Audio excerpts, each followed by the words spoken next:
मंगळवारी रात्री उशिरापर्यंत अनेक ठिकाणी मतदान केंद्राबाहेर होत्या उशिरापर्यंत लांब रांगा। राज्यभरात सरासरी मतटक्का 59% आसपास। बुधवारी दुपारपर्यंत अंतिम आकडेवारी हाती येण्याची शक्यता।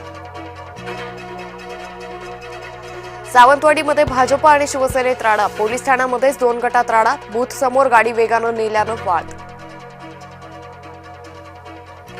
मतचोरीच्या मुद्द्यावर सरकारला लक्ष्य करण्याचा प्रयत्न। संसद परिसरात विरोधकांची निदर्शने। आता नगर परिषद नगरपंचायत निवडणुकीची मतमोजणी 21 डिसेंबरलाच। मतदानाच्या दुसऱ्या टप्प्यानंतर एकत्रित मतमोजणीचे न्यायालयाचे आदेश।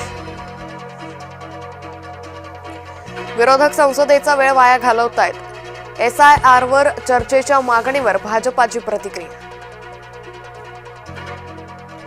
असीम मुनीरचे भाग्य लटकले। पाकचा संपूर्ण लष्कर प्रमुख बनण्याचं स्वप्न अधांतरी। पाकचे पंतप्रधान मुनीरला पदोन्नती देईनात। मतदान केंद्र अधिकाऱ्याची बदली। ईव्हीएमची आरती महागात पडली। भोरच्या मतदान केंद्रावर घडला होता प्रकार। जालन्यात भाजप आणि महाविकास आघाडीच्या कार्यकर्त्यांमध्ये राडा। मतदारांना बूथमध्ये सोडण्यावरून कार्यकर्ते भिडले। जिल्हा परिषद पंचायत समित्यांच्या निवडणुकांची घोषणा कधी? मतमोजणी पुढे गेल्यानं उपस्थित झालाय प्रश्न। आमदार संतोष बांगरांवर गुन्हा दाखल। बांगरांनी गोपनीयतेचा भंग केल्याचा आरोप। मतदान कुठे करायचं एका महिलेला सांगितल्याचा व्हिडिओ समोर। आदेश न्यायालयाचा। विरोधक चिडले महायुतीवर। वडेट्टीवार विचारताय हे सरकार कोणत्या दिशेनं काम करते? अवघ्या 24 जागांसाठी मतमोजणी पुढे ढकलणं योग्य नाही। न्यायालयाच्या निर्णयानंतर मुख्यमंत्री फडणवीसांची प्रतिक्रिया। राज ठाकरे बुधवारी घेणार संजय राऊतांची भेट। भांडूपमधील निवासस्थानी जाऊन घेणार भेट। राऊतांच्या तब्येतीची विचारपूस करण्यासाठी होणार भेट। पुढील काही दिवसात मराठी माणूस पंतप्रधान। पृथ्वीराज चव्हाण यांच्या दाव्यानं तर्कवितर्कांना उधाण। शिंदेंचं महत्व कमी झाल्याचा ठाकरेंचा दावा। उद्धव ठाकरे म्हणतात शिंदेंना भाजपकडून आता काडीचीही किंमत मिळत नाही। मराठी माणसानं काशी जिंकली। अहिल्यानगरचे वेदमूर्ती रेखे यांचा वाराणसीत सन्मान। पंतप्रधान मोदी यांनी केलं कौतुक। 200 वर्षांनी वाराणसीत दंडक्रम पारायण संपूर्ण।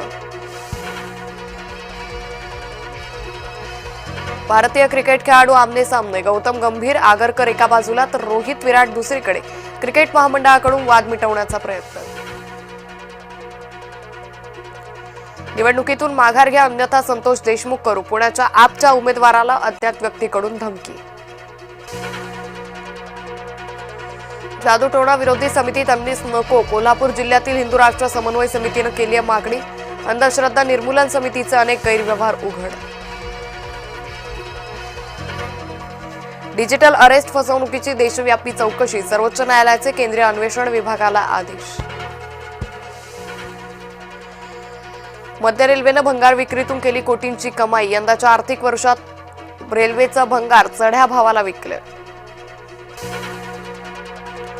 सोन्याचे भाव गगनाला भिडले। सोन्याचा भाव तोळ्यामागे 1,30,790 रुपये।